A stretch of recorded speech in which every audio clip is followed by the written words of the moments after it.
President Narendra Modi এতবার বেড়ে গিয়েছে। এই 2024-এ রাসূল পাকের একটা হাদিস শরীফ তুলে দিচ্ছে।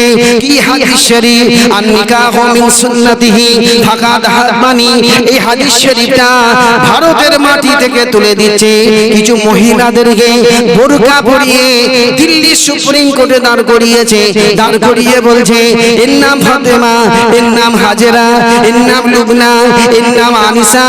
এরা তালাক তুলে দিবার জন্য দাঁড়িয়েছে। এরা তালাকটা তুলে দিতে যায়।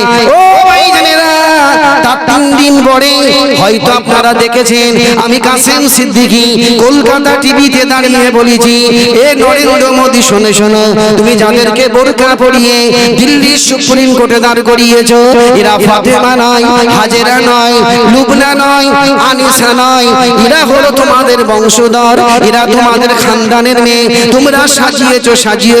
তবে নরেন্দ্র মোদি শোনো শোনো, হিন্দুস্তানের মাটিটা পাক, হিন্দুস্তানের মাটিটা পবিত্র।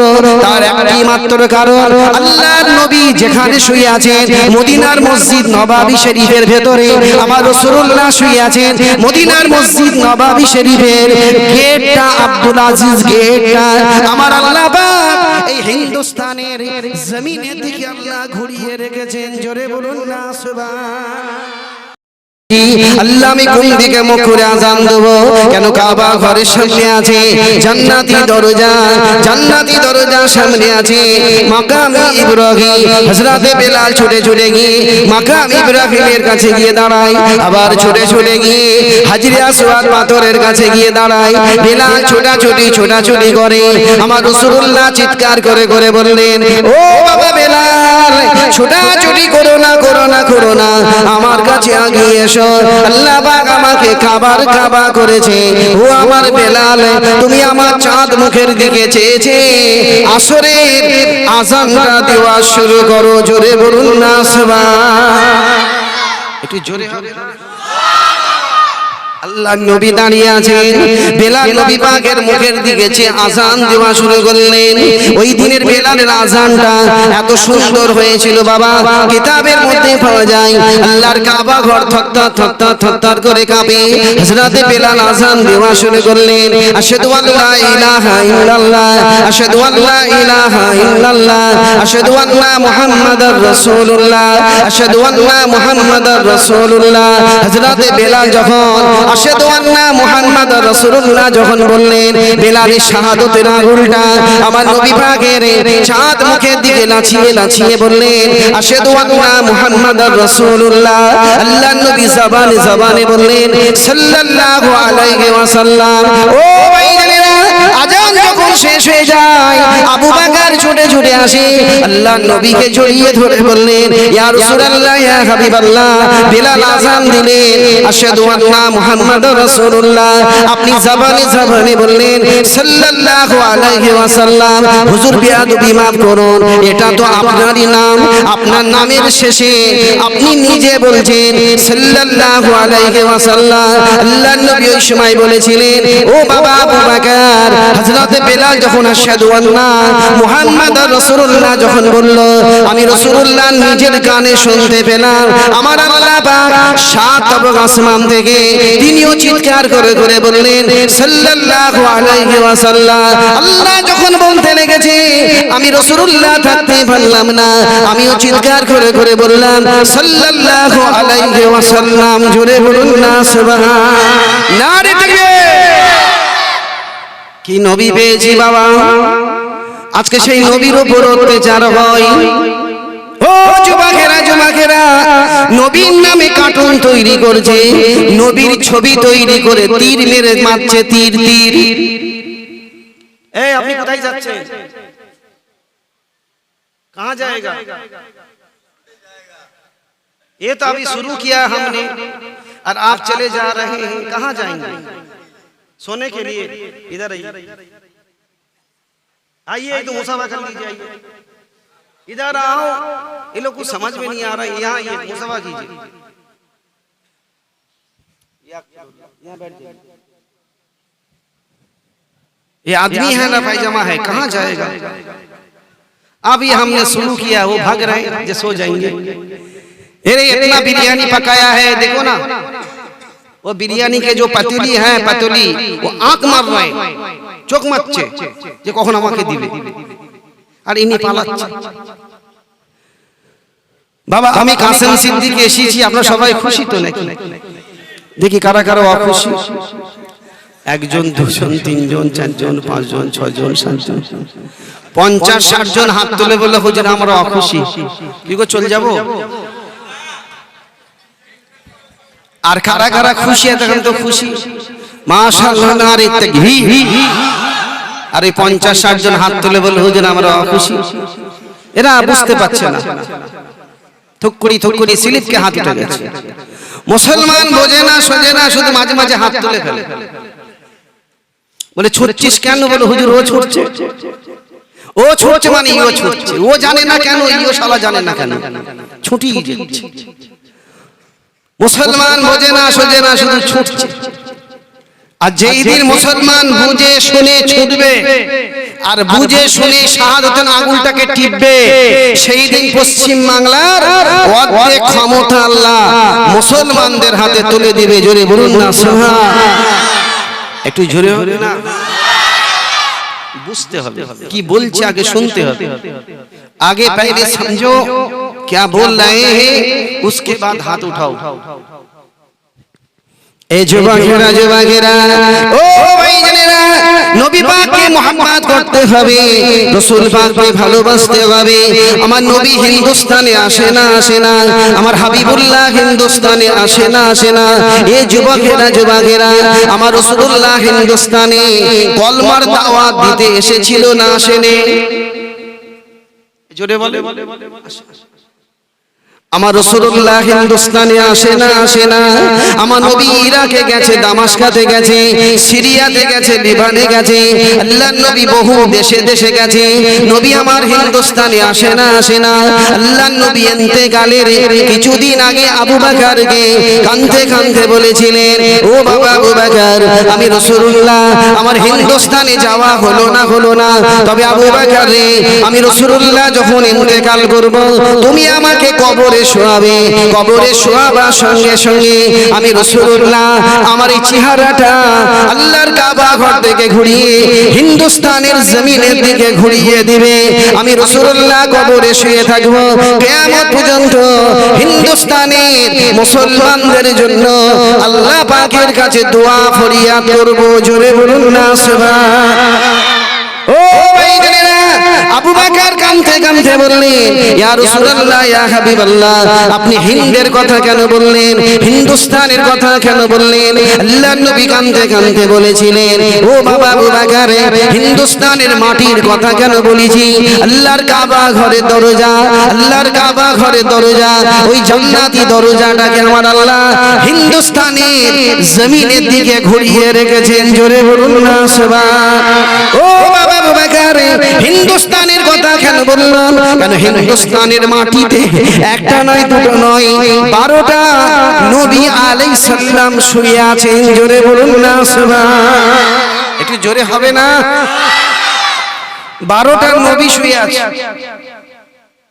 হিন্দুস্তানের মাটিতে কোথায় পাঞ্জাবে কোন জায়গাটার নাম হলো বারাস শেরেন শরীফে শুয়ে আছেন মুজাদ্দিদ আল পেসানি যিনি মুজাদ্দিদ ছিলেন পশ্চিম বাংলায় শুয়ে আছেন মুজাদ্দিদ আবু বকর সিদ্দিক ফুরফুরা শরীফ আর 12টা নবী শুয়ে আছে পাঞ্জাব জায়গাটার নাম হলো বারাস এক একটা নবীর কবর 18 থেকে 22 ফুট লম্বা কেউ দেখেছেন বাপ আপনি দেখেছেন ভাই দেখো ঘুমোচ্ছে কালো জামা ओ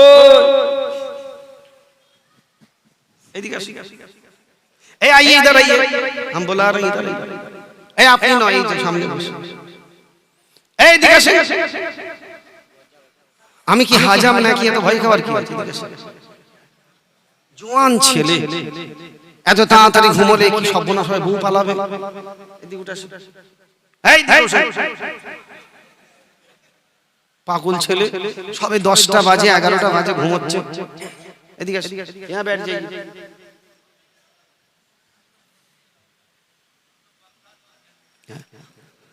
तो তবে আরো দুজন ঘুমাচ্ছিল। এই ভাইজানকে যখন তুললাম ওই দুজন আমার দিকে ভেড়া ভেড়া চোখ বার করেছে। আচ্ছা আল্লাহ, এর পরে আমাদের নম্বর নেই। বিয়ে করেছো? কি সর্বনাশ হয়েছে। হ্যাঁ বাপ, আপনাদের কষ্ট হচ্ছে নাকি? শেষ করে দেবো। এই যুবকেরা এখানে যত মানুষ বসে আছেন, নবীকে কেমন করে ভালোবাসতে হবে, রাসূলের সঙ্গে সম্পর্ক কেমন করে করতে হবে।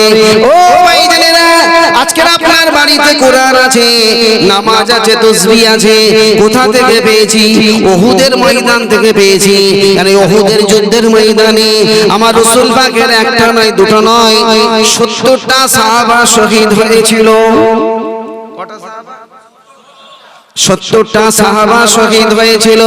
যখন 40টা সাহাবা শহীদ হয়ে গেছে, আল্লাহর নবী কাঁদতে কাঁদতে একটা উঁচু জায়গায় দাঁড়িয়ে হযরত ওমর ফারুককে ডাকলেন, এ বাবা ওমর, আপনি যুদ্ধ ভঙ্গ করে নবী পাকের কাছে ছুটে আসেন। হযরত ওমর ফারুক যুদ্ধ ভঙ্গ করে আল্লাহর নবীর কাছে ছুটে আসলেন। লাব্বাইক ইয়া রাসূলুল্লাহ, হুজুর আপনি আমাকে ডাকলেন। ও বাবা ওমর, শেরে খুদা আলী যে তরোয়ালে যুদ্ধ করে, সেই তরোয়ালটা মাঝে মাঝে নিচের দিকে ঝুঁকে যায়।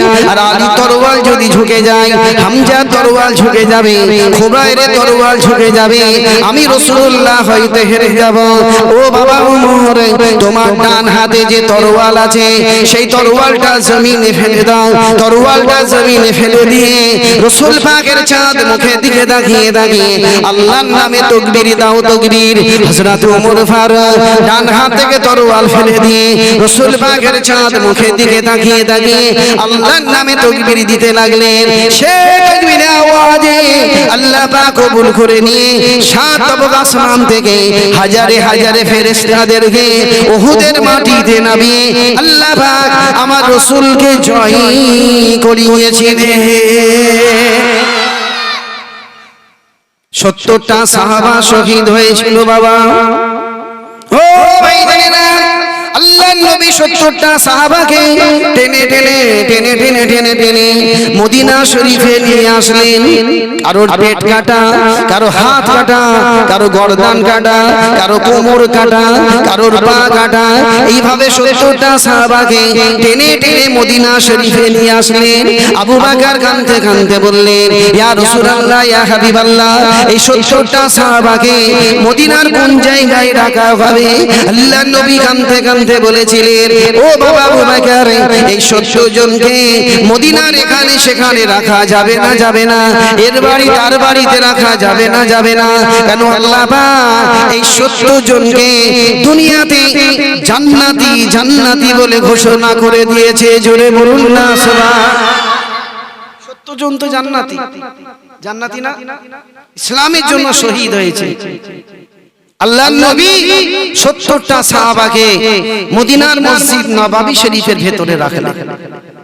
এই আপনি যখন ইন্তেকাল করবেন, আপনার খাটিয়া, আপনার লাশ মসজিদে ঢোকাবে? কথা বলছেন না? এই কাসেম সিদ্দিকী ইন্তেকাল করলে কাসেম সিদ্দিকীর লাশ ছোট হুজুরের মসজিদ বা দাদা হুজুরের মসজিদে রাখবে? এই কথা বলছেন না কেন? আল্লাহর নবী 70টা লাশগুলোকে কাতারে কাতারে শোয়াচ্ছে।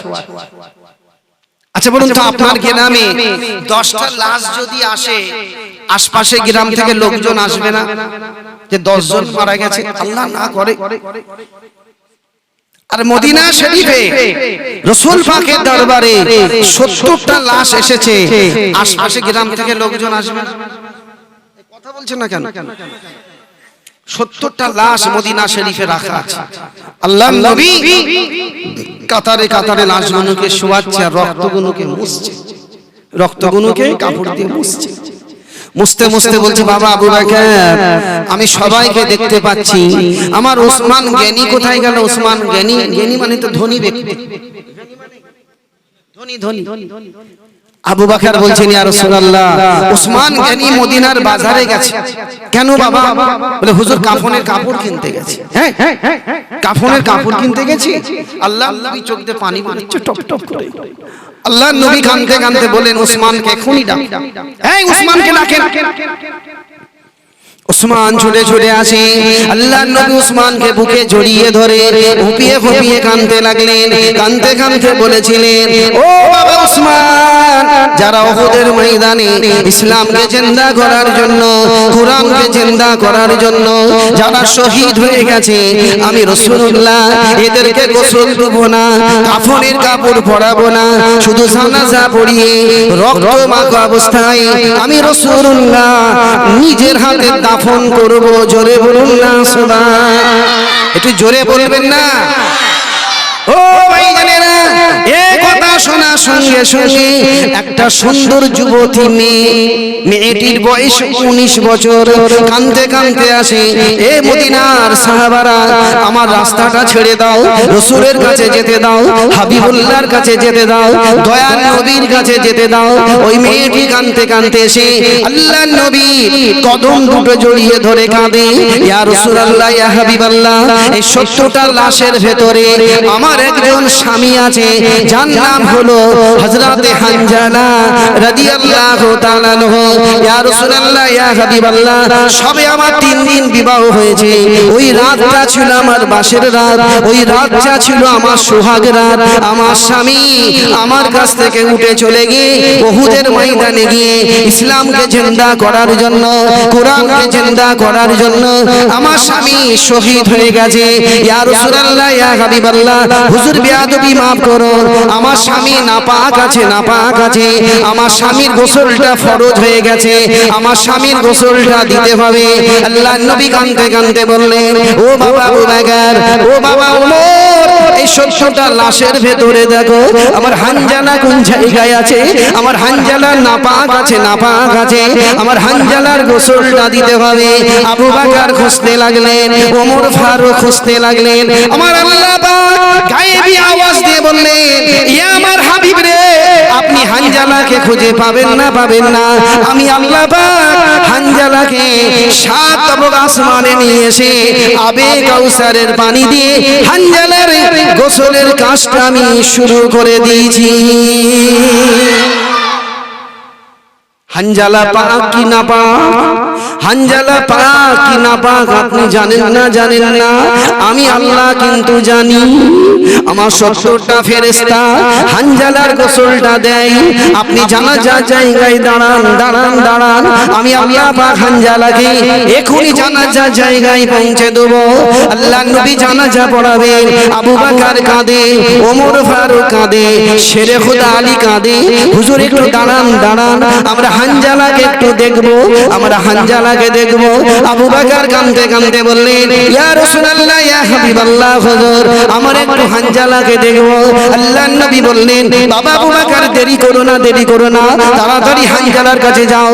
আবু বকর ছুটতে লাগলেন, ওমর ফারুক ছুটতে লাগলেন, শেরে খুদা আলী ছুটতে লাগলেন। ছুটে ছুটে ছুটে গিয়ে হানজালার কাছে গিয়ে দাঁড়ালেন। হানজালার কাছে যখন দাঁড়ালেন, আবু বকর কাঁদতে কাঁদতে চিৎকার করে বললেন, ইয়া রাসূলুল্লাহ, ইয়া হাবিবাল্লাহ, হানজালার কপাল থেকে আবে কাউসারের পানি টুপা টুপা টুপা টুপা জমিনে পড়ছে। জোরে বলুন না সুবহান। নারে তাকবীর। এ যুবকেরা, যুবকেরা, কি নবী পেয়েছি, কি রাসূল পেয়েছি বাবা, আর আজকে নবী পাকের বিরুদ্ধে কথা হচ্ছে বাপ। আমি আপনাদের জিজ্ঞাসা করি, ভারতের জমিনের কোন মন্ত্রী, ভারতের বাদশাহ যদি কোন মন্ত্রী আমার রাসূল পাকের একটা হাদিস শরীফ ভারতের মাটি থেকে যদি তুলে দেয়, এ ছেলেরা, জওয়ান যুবকেরা, আমাদের প্রতিবাদের দরকার আছে না নাই? বলেন আছে না নাই? এই যুবকেরা, যুবকেরা, ভারতের প্রেসিডেন্ট নরেন্দ্র মোদী এত বাড়া বেড়ে গিয়েছে, এই 2024-এ রাসূল পাকের একটা হাদিস শরীফ তুলে দিচ্ছে। কি হাদিস শরীফ? আন নিকাহু মিন সুন্নতিহি ফাকাদ হামানি। এই হাদিস শরীফটা ভারতের মাটি থেকে তুলে দিচ্ছে। কিছু মহিলাদেরকে বোরকা পরিয়ে দিল্লি সুপ্রিম কোর্টে দাঁড় করিয়েছে, দাঁড় করিয়ে বলছে, এর নাম ফাতেমা, এর নাম হাজেরা, এর নাম লুবনা, এর নাম আনিসা। এরা তালাক তুলে দিবার জন্য দাঁড়িয়েছে, এরা তালাকটা তুলে দিতে চায়। ও ভাইজানেরা, তার 3 দিন পরে হয়তো আপনারা দেখেছেন আমি কাসেম সিদ্দিকী কলকাতা টিভিতে দাঁড়িয়ে বলেছি, এ নরেন্দ্র মোদী শোনো শোনো, তুমি যাদেরকে বোরকা পরিয়ে দিল্লির সুপ্রিম কোর্টে দাঁড় করিয়েছো, এরা ফাতেমা নয়, হাজেরা নয়, লুবনা নয়, আনিসা নয়, এরা হলো তোমাদের বংশধর, এরা তোমাদের খানদানের মেয়ে, তোমরা সাজিয়েছো। তবে নরেন্দ্র মোদী শোনো শোনো, হিন্দুস্তানের মাটিটা পাক, হিন্দুস্তানের মাটিটা পবিত্র, তার একটি মাত্র কারণ আল্লাহর নবী যেখানে শুয়ে আছেন মদিনার মসজিদ নবাবী শরীফের ভেতরে, আমার রাসূলুল্লাহ শুয়ে আছেন মদিনার মসজিদ নবাবী শরীফের গেটটা, আব্দুল আজিজ গেটটা আমার আল্লাহ পাক এই হিন্দুস্তানের জমিনের দিকে আল্লাহ ঘুরিয়ে রেখেছেন। জোরে বলুন না সুবহান।